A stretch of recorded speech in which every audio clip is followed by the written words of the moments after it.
ഇറങ്ങിക്കണെന്നല്ലേ നമ്മളിപ്പോ പോണത് പാലക്കാട്ടേക്കാണ്. മൂപ്പരിപ്പം കോളേജിൽ പഠിച്ചൊരു ചങ്ങായിന്റെ കല്യാണം കൂടാൻ വേണ്ടി കണ്ടാണ് നമ്മൾ പാലക്കാട് പോണത്. അങ്ങനെ പാലക്കാട് എത്തിയ നമ്മളുണ്ടല്ലോ റിസപ്ഷൻ നടക്കുന്ന ഓഡിറ്റോറിയത്തിന്റെ ബാക്കത്തെ സീറ്റിൽ കയറേണ്ടിയിരുന്നു. നമ്മൾ അവിടെ എത്തിയിട്ട് അരമണിക്കൂർ കഴിഞ്ഞിട്ടാണ് പുതിയ ആപ്പിളി വന്നിക്കുന്നത്. ഓലെ കണ്ട സന്തോഷത്തിൽ നമ്മൾ ഫുഡ് കഴിക്കാനുണ്ട് മണ്ടി. അവിടെ ചെന്നപ്പോ നല്ല ചിക്കൻ മന്തിയും ബീഫ് ബിരിയാണിയും ചിക്കൻ ഫ്രൈ ഒക്കെ ഉണ്ടായിരുന്നു. അങ്ങനെ അതൊക്കെ കഴിച്ച് അവിടെ നിന്ന് ഇറങ്ങി ചെറുക്കൻ്റെ പെണ്ണിന്റെ പോലെ ഫോട്ടോ എടുക്കാൻ കുറച്ചേരം കാത്തുനിന്ന് ഫോട്ടോ എടുത്തുകൊണ്ട് അവിടെ നിന്ന് ഇറങ്ങിയപ്പോണ്ട് പൊരി വെയിലത്തുനിന്നാണ്ട് പണ്ടത്തെ കഥകൾ പറഞ്ഞ് തള്ളിയിരിക്കണ്. ഇമാതിരി പൊരി വെയിലത്തുനിന്ന് അടുത്തൊന്നും കാണാനാവില്ലാന്ന് പറഞ്ഞാണ്ട് മൂപ്പരി വണ്ടി കിട്ടി നമ്മളിപ്പോ പോണത് മലമ്പുഴക്കാണ്.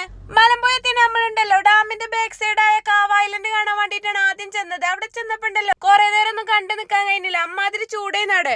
ആ ചൂടത്തുനിന്നാണ്ട് അതൊന്നും കാണാനാവില്ലാന്ന് പറഞ്ഞാണ്ട് പോരിന വൈക്ക് ഐസ്ക്രീം വാങ്ങി തിന്നാണ്ട് നമ്മള് നേരെ മലമ്പുഴ പാർക്കിലുണ്ടെത്തി. പോരിന വൈക്ക് പാലക്കാടിന്റെ പ്രകൃതി ഭംഗി ആസ്വദിച്ചു പോന്ന ഞാനുണ്ടല്ലോ വണ്ടി നിർത്തി വണ്ടിന്ന് ഇറങ്ങിയപ്പോ വീട്ടിൽ എത്തിയാൽ മതി എന്നായിരുന്നു. അമ്മാതിരി ചൂടേന്നു പടി.